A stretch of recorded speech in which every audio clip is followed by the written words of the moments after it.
What's up guys, I'm Callie, IFBB Bikini Pro, and I'm here today in this powerhouse where you can hear the sounds of people working out. That's what they're doing, and we're here to talk to you about fat burning.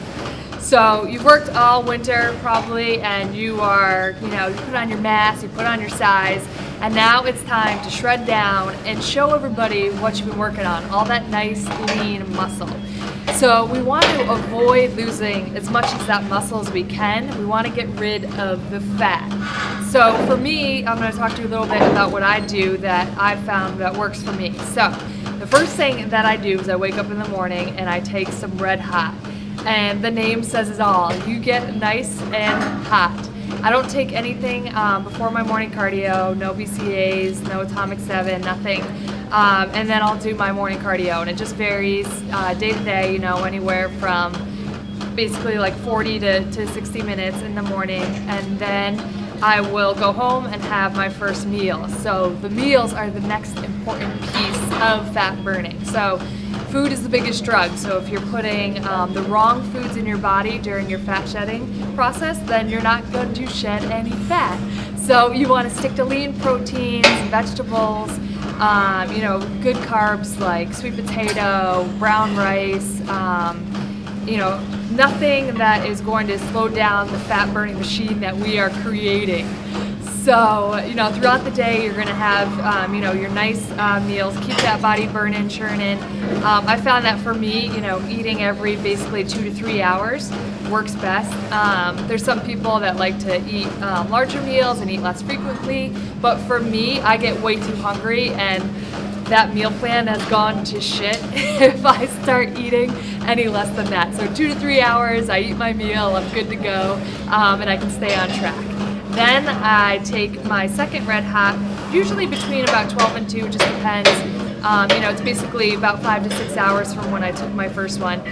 In the middle of the day, just really for energy. It controls my appetite at that point. I'm really getting pretty hungry, and which isn't a bad thing. Having an appetite, being hungry is just a sign that what you're doing is actually working. Your body is eating the fat.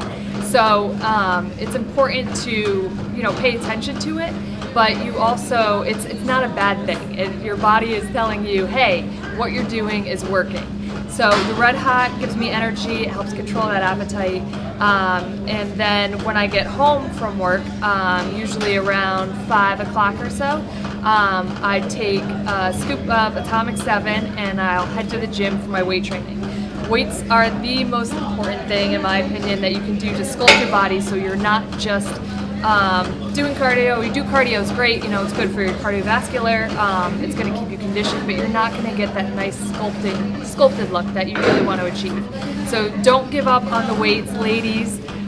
Make sure that you're incorporating those, and I do about 5 days a week, and from there I go home and I'll have some glutamine and my last meal, and that is how I burn fat. First thing I do in my routine is my cardio, so I'm going to take you and show you an example of what that looks like.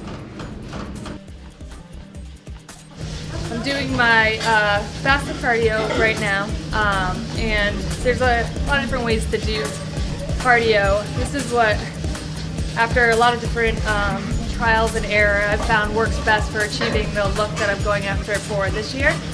I was a college softball player, so I like my cardio a bit more intense personally. We used to do a lot more with like sprinting and plyos and that kind of stuff that's a lot more athletic to me.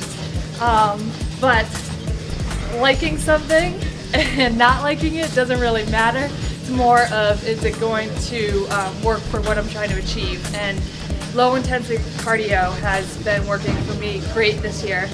A few things that I've noticed differently: I've gotten conditioned a lot quicker than I have in the past, and it's easier to maintain because I'm not killing myself doing super intense cardio every day. And it's also, for me, the way that my body is designed. When I do intense cardio, you get more blood flow, you get more of a pump in your legs. The low intensity keeps me with more of a streamlined look. And it's really boring. And it's a different challenge. I would say it's definitely more of a mental challenge than it is a physical challenge, because you're literally just walking. Like, I could be here with like your mom or your grandma just hanging out. We could be talking, watching, the morning shows. But here I am, just the walking. Do I sweat?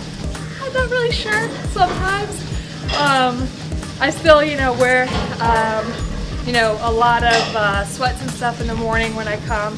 So, maybe get a little bit warmer from that. But overall, it's not intense. It's more of like mentally straining, because there's only so many loops of Sports Center you can watch. So it's, like I said, I found it's working really well for my conditioning. And one thing people don't talk about too with morning cardio, it does help with protein synthesis. So the stuff that I'm doing at night, it just helps to enhance that muscle building a little bit more, to get the blood flowing.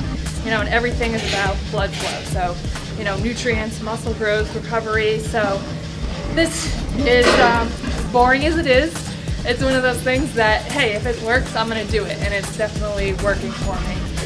So, like I said, I wake up, I pop that red hot, I get on the treadmill, and you're looking at it. So, like I said, I wake up and I take just the red hot, which is a fat burner, and then I just fill up a couple bottles of water. Water is huge, obviously, for a few reasons. You have to stay hydrated, and it keeps everything flowing. Your oxygen, your blood flow, that's all part of growth and recovery. So water in your body, I forget, it's like, 60% water or something crazy. So, I always go back to, you can go for 3 to 4 weeks without food, but you can only go maybe 2-3 days without water. So that kind of tells you that water is hugely important. So that's why I like to drink a lot early in the day, and then I kind of taper it off, so you're not up all night visiting the bathroom. But I do not take any BCAAs or anything before my morning cardio, because then it's not truly fasted cardio. I think a lot of people don't know that, and I know a lot of, it depends what you're trying to achieve, but for me, I really want a fasted state of cardio, so that's why I don't use Atomic 7, nothing before my morning cardio, just the red hot and water.